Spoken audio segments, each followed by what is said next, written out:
Imagine you're about to go on the trip of a lifetime, a 3-year cruise to all 7 continents and 135 different countries. But then weeks after the cruise is set to launch, it's canceled. And you're stranded in a foreign port with more questions than answers. Is this the Fyre Festival cruise ship style? What happened?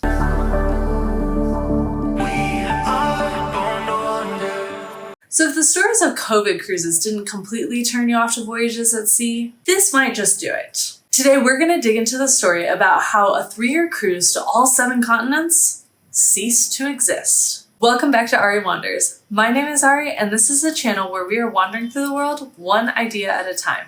Make sure to subscribe to never miss out on an adventure. Now, the first time that I heard about this cruise was in this article from Ingu Daily News. 3-year cruise visits 135 countries for $85 a day. The article asks, would you like to take a cruise around the world with enough time on land to visit everything from the Great Wall of China to the pyramids of Egypt, the bars of Barcelona to the ice-covered rock of Antarctica? You can do it all in one trip.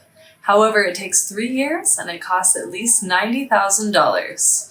With plans to travel more than 200,000 kilometers to all 7 continents, the MV Gemini cruise ship will leave Istanbul November 1st, 2023, and then return to Turkey 3 years later. Now, this article describes a cruise that's going to last about 3 years and cover over 200,000 kilometers, going to 375 different ports in 135 countries in all 7 continents. We're going to be following Summer the entire time that we go around the world. Sounds to me like the trip of a lifetime.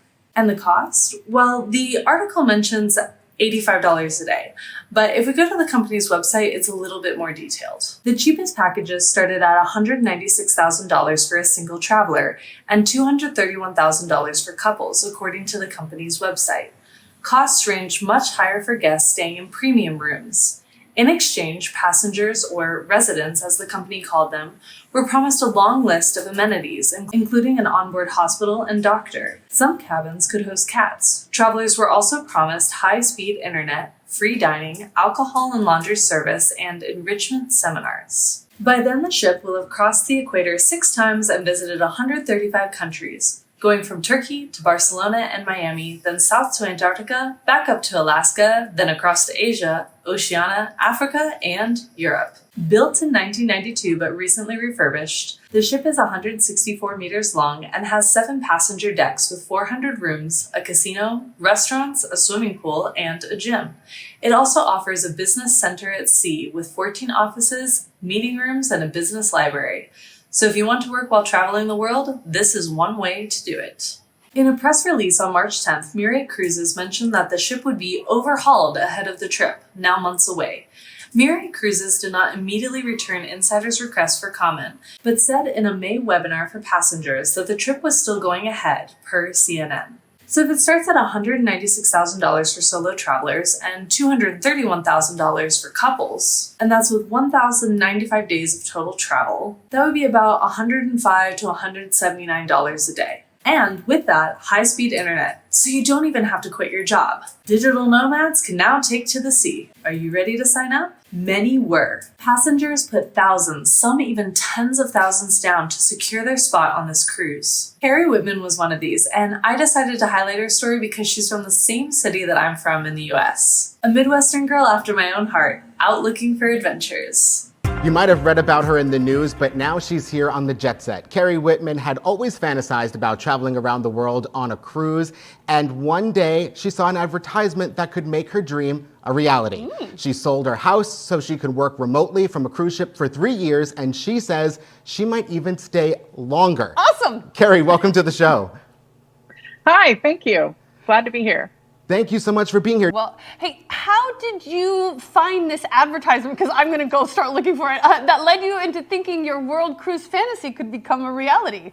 Well, you know how, well, you guys are travelers, right? Yeah. You kind of sometimes think, oh, wouldn't it be cool to go there? Wouldn't it be cool to do a world cruise? I wonder if there is Always wanted to one. do one. Yeah. And you get down in Google, and you go down a Google rabbit hole. And then, of course, the magic algorithms of Google start sending you the right ads that match a cruise. And that's where I got, the next day, I got served up an ad for the Life at Sea cruises. And I thought, wait a minute, this is reasonable. This looks amazing. Just within like 3 days, I put down a deposit.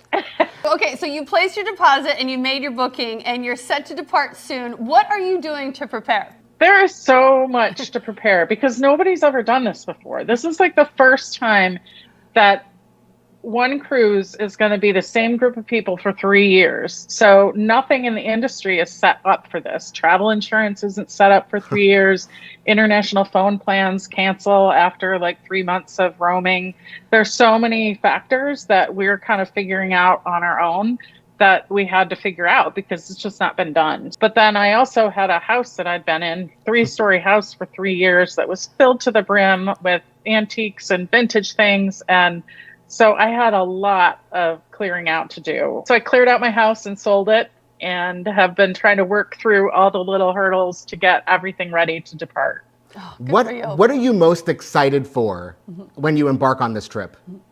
Well, it's funny because the places that I have dreamed about traveling where I haven't been have been like Morocco and Asia. And for the first year, we're not going to go anywhere near there. We're going through South America and Central America, which I've never been to. So some of it is just exciting to go places that I know very little about. I haven't been researching. I haven't been checking like hotels and events and things like that for years. I don't know a lot about them. So the excitement of seeing places just totally new and uncharted for me is exciting. Thank you for being here. So what happened? Remember that previous article mentioned a nice renovated ship? Evidently, Mirai Cruises was having a lot of trouble getting a hold of a ship for this cruise. In 2 days' time, we own this vessel, Life at Sea itinerary planner Robert Dixon said in late September. Wait a minute. In September?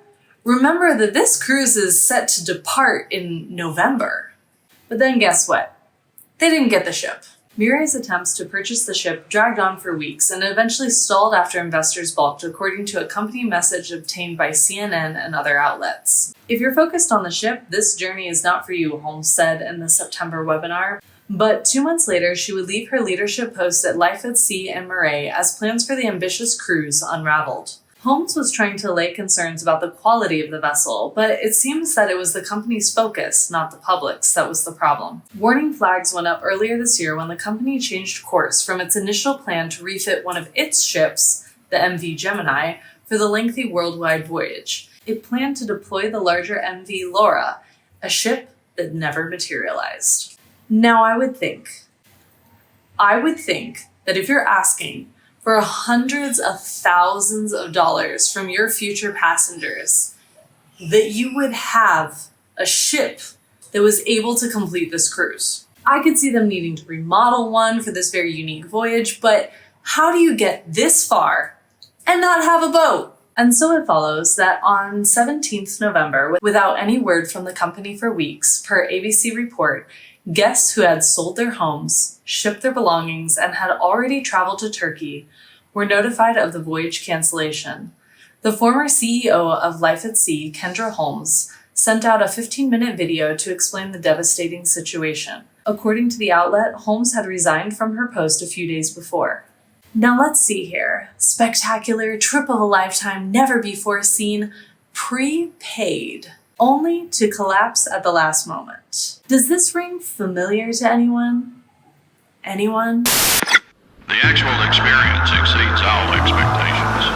It gives people that type of energy, that type of power. This is what they got.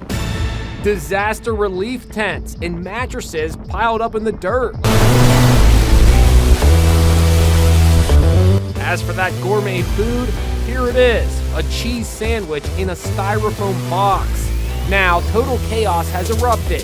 Fans are fleeing the Fyre Festival on emergency flights out of the Bahamas. The difference is that Mirai called off the trip before it went that far. Where the Fyre Festival went from overly optimistic to dangerous is when they took a bunch of people to a remote location where they had promised a certain level of accommodation, which they then failed to deliver, in some cases without any accommodation at all. This would have been like putting the cruise ship passengers in rowboats and telling them to go look for a cruise ship. Thankfully, Mirai did not take it that far. Many passengers who reserved one of the 111 cabins weren't anticipating the last-minute cancellation, and now reportedly have nowhere to return home to.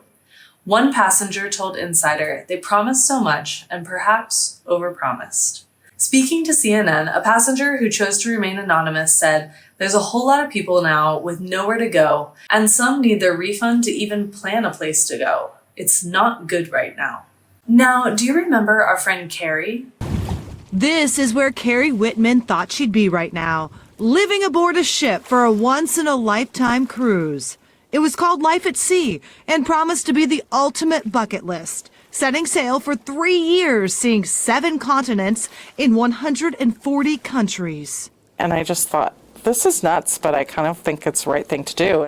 Keri is the founder and president of Clever Lucy, a digital marketing firm. She had planned to work remotely while sailing the world. I take risks, but calculated risks. So I spent some time doing the math. I talked to my financial people, and it just made sense. So I signed up like 4 days later. When did the red flags start popping?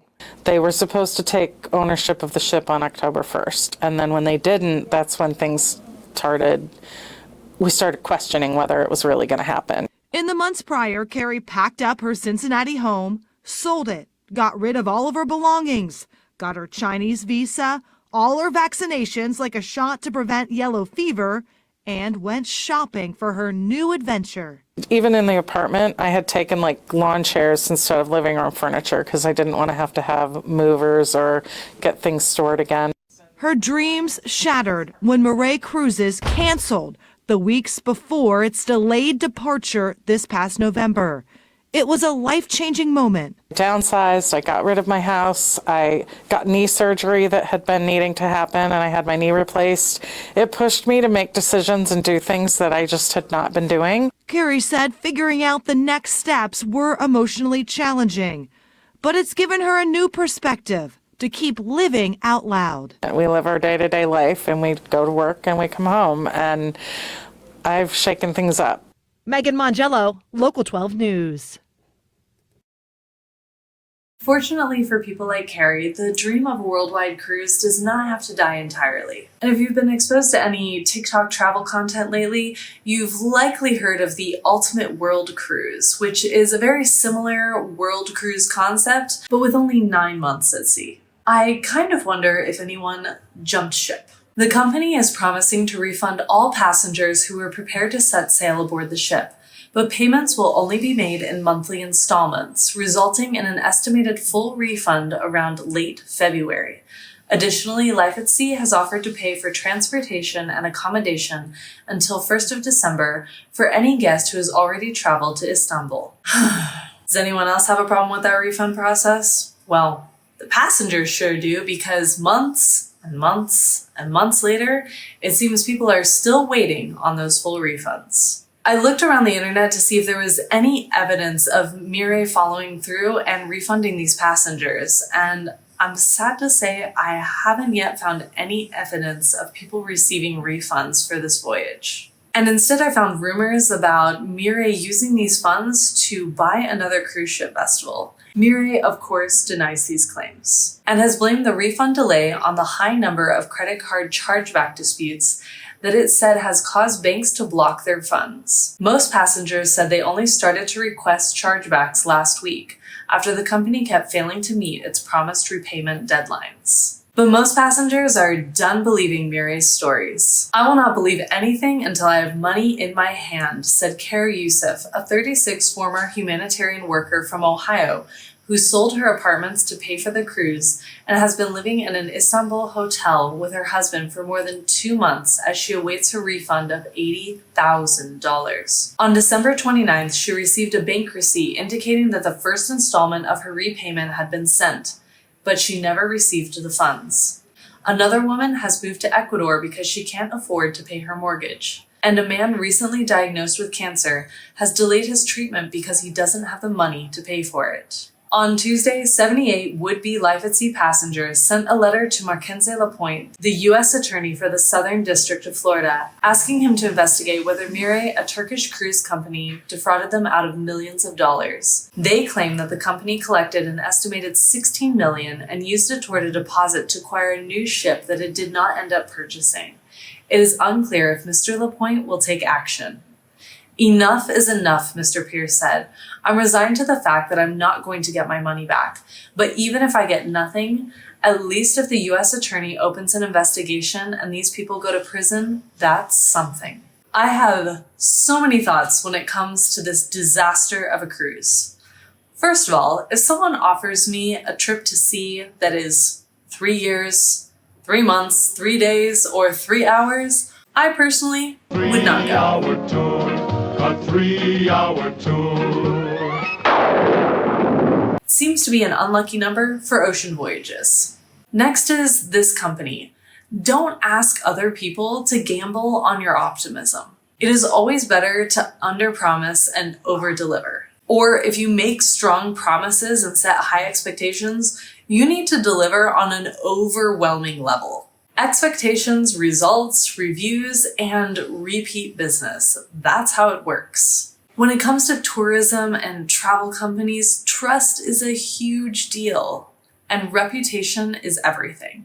These people overpromised and didn't deliver at all. It's ridiculous, and I personally agree with the 78 passengers who are trying to do something about this on the criminal level, because what happened here was, in my opinion, criminal. I feel so sorry for these passengers who were so excited about what should have been the trip of a lifetime. They were all so brave to sign up for a never-before-seen 3-year ocean adventure. I don't think you'd catch me doing that. And now, so many of them, through no fault of their own, are in really difficult situations. I hope that somehow, some way, their money is returned to them and some kind of justice is served. I also hope that opportunities will open up for them to go on different adventures in the future. And now I want to know what you think. Have you ever been on a cruise or have any crazy cruise experiences to share? Or are you more like me and the mere thought of being on a boat for more than a few hours brings this to mind? 3-hour tour. How do you think this situation could have been handled better or differently? And would you be interested in a round-the-world cruise? Make sure to let us know in the comments below. Thanks so much for watching. Don't forget to hit that like and subscribe button, and until next time, keep wandering.